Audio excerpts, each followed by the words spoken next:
if I were to ask you, what does it take to convince you, whose testimony would convince you?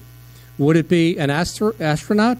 If 5 of them paraded out and said that, would that be enough? Would it be a governor?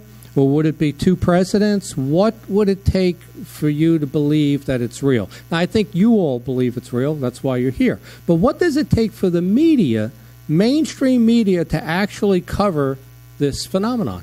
And it's actually incredible, what I'm going to tell you, and they totally ignore it. This guy's in charge of a dozen Minuteman nuclear missiles. And he comes forward and he says that he got it there underground, gets a call from the guard base. There's a UFO sighting. And by the way, there was one a week earlier at another Air Force base. I'm talking about Malmstrom, but Minot Air Force Base a week earlier had the same situation happen. And so now why wouldn't you believe the captain of the nuclear base who's got the ability to launch nuclear missiles? But yet he comes out and says this UFO came to the gate, was hovering.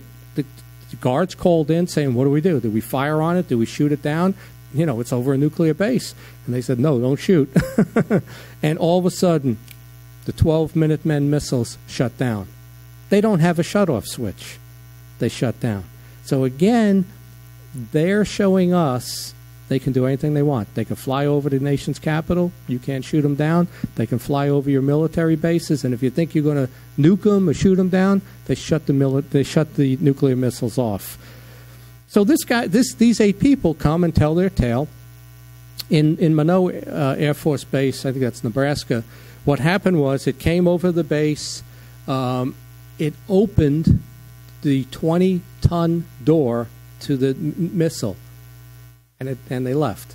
They can't explain how that bay door opened, to fire the missile. But that was the UFOs doing. It's telling us they can do whatever they want. Do you know the story on James Forrestal, who was Secretary of State or Secretary of Defense, James Forrestal? Are you familiar with that story? Well, when he got involved with MJ-12, he was shown the evidence, the extraterrestrials, the Roswell crash. What the folklore is that there was one alive.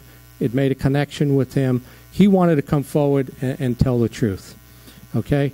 And they committed him to Bethesda Naval Hospital.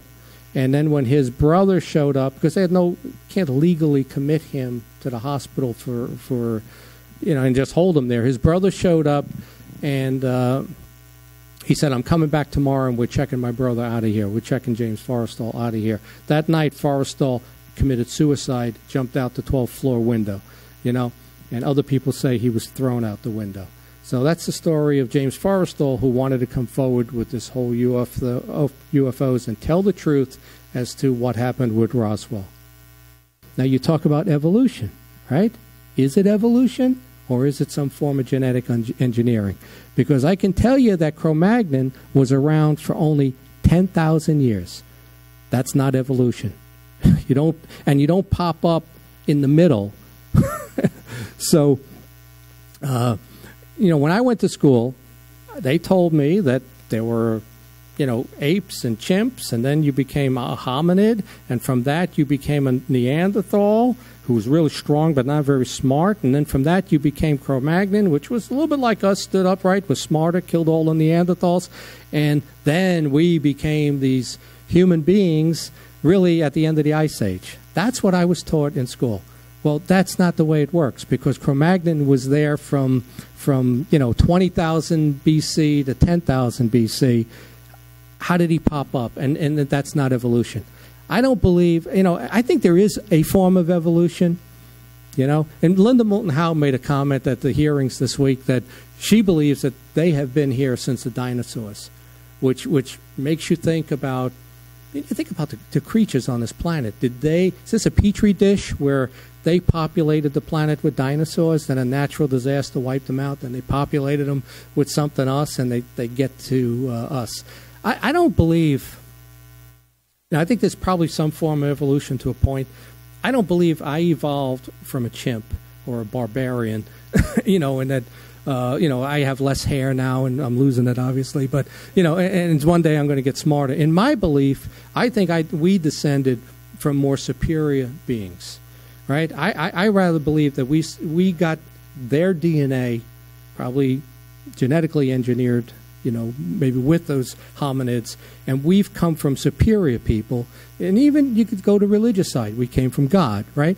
I don't believe that I came from a chimp or a baboon or some barbarian and I'm moving forward, and every year, every 20 years, we're a better, smarter species. If anything, we're de-evolving right now, and we're not getting smarter.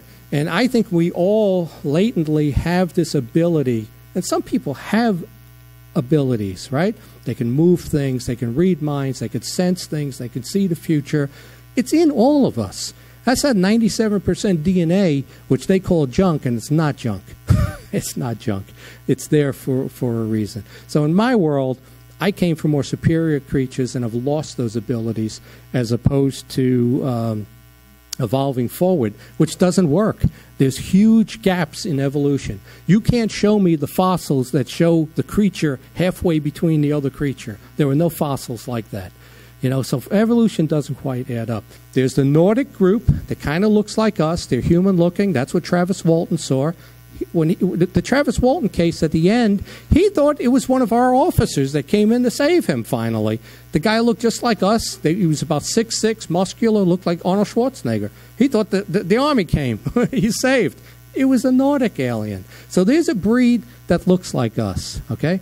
Now you think about the genetic engineering. How did we jump from there to there, right? It almost sounds like experimentation until they got us right. But you have the Nordics, right? Then you have the Greys. That would be 2. You have the insect type, okay? And then you have the reptiles. That has basically been the 4 types of extraterrestrials that people talk about over the years. So here it is, 1968, 1969, 1970, the Air Force saying there's 3 or 4 different species. And I would say to you, those are the 3 or 4 different species that they're talking about. I mean, this case is referred to in this chapter as one of the best UFO cases. That's the case where the family is home, they're in Kentucky, and they were all over for dinner, they're playing cards, all of that. All of a sudden, they see something come out of the sky, didn't know if it was a meteor or whatever it was. It's green, lands in the field, kind of glowing. So they walk outside looking. All of a sudden, they see these creatures. All right? They got long arms. They're only about 3-4 feet tall, long arms, but kind of large ears. They almost look like gremlins is what they look like. And this is well documented, the case. And what they did was they grabbed their rifles, because, obviously they're in Kentucky. It was a hunting family. They grabbed their rifles, and all of a sudden the creatures start coming to the windows and the doors. They start blasting them.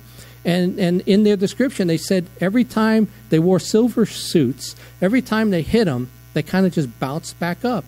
And they even said they got the impression that they were toying with them, that we couldn't take them out.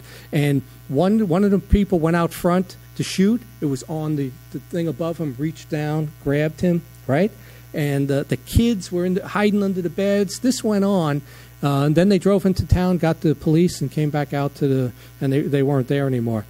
But that case was the basis of M. Night Shyamalan's, what's it called now? Signs. Signs was based on that case. But you may not even be aware of it. The Air Force has had a space program since 1982. Okay, they say they use it for spy satellites, but they have their own space program since 1982. Their budget for their space program has been larger than NASA's budget since 1982. They get $9 billion a year on their Air Force space program.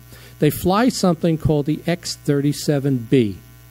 All right, it's a smaller drone, remote control version of the space shuttle.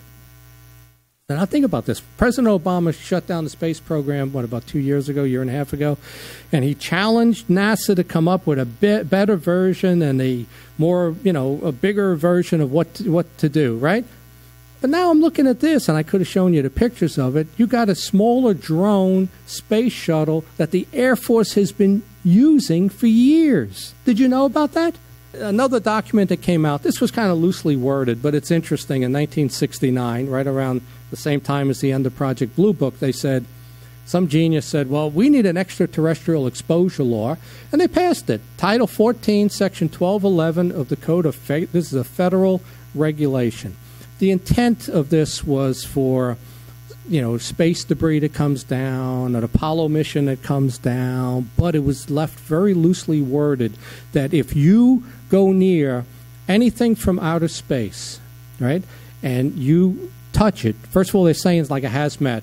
Don't touch it, leave the area, call the police, right? That's what if you work for a company, those are the rules on hazardous material. So it's the same thing. But what they said was that if you go near anything extraterrestrial, if you make contact with it, you're subject to a year in prison, a $5,000 fine, and quarantined by NASA without a hearing. Okay? And part of it was because they didn't want you making those contacts with UFOs. So I guess Travis Walton should have been arrested. Anybody that's been abducted should have been arrested. All the great cases over the years. But that was a law. That was a law in 1969. And the interesting thing when you looked into it, it was overturned in 91, and they never prosecuted anybody. And it was probably some clerical person that said, hey, if you prosecute somebody for this, you're kind of admitting that UFOs are real. Because I prosecuted you for making contact with an alien. Well, what alien? They don't exist, according to it. So they overturned it. That's how South America looks at it.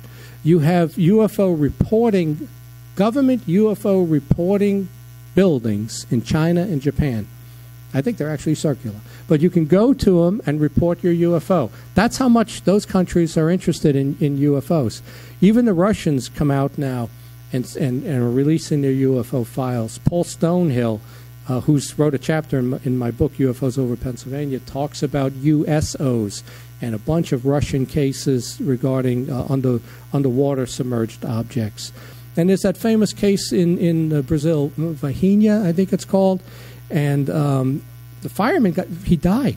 There was these creatures. That's where that whole chupacabra story comes from. Bright red eyes, kind of human looking, let's say, bright red eyes, and the local kids, they started stoning them to death. They were throwing rocks at them, stoning them to death. The fire department shows up, and the one fire officer picks him up to put in the ambulance. It's like 3 days later, the officer died. Had some sort of virus, whatever. He died. Okay, but they said the body was taken by the United States. Let's talk about Winston Churchill, since we're talking about the Brits. Okay, Winston Churchill was told, he was actually on a flight, a report came in that they had photographs of a UFO flying right next to one of their British planes, and they asked him, what do we do about this? What should we do about this? Churchill said he feared the British people panicking. He was told that this thing hovered, made no sound. It was flying right next to one of their planes. And his comment was, and this was only, I think, about a year or two ago that this came out when the Brits declassified their files. His comment was, this could destroy one's belief in the church. It was 1952, and there's a memo that he asks in the memo, what is this flying saucer thing amount to? I want a report on it. And I actually got a copy of that memo signed by Winston Churchill asking for a report on UFOs back in 1952. Now, the thing would be, I really should ask Nick Pope of this, can you get a copy of the report that was given to Winston Churchill? That would be the thing to get. But here's the memo of him asking for this report on UFOs.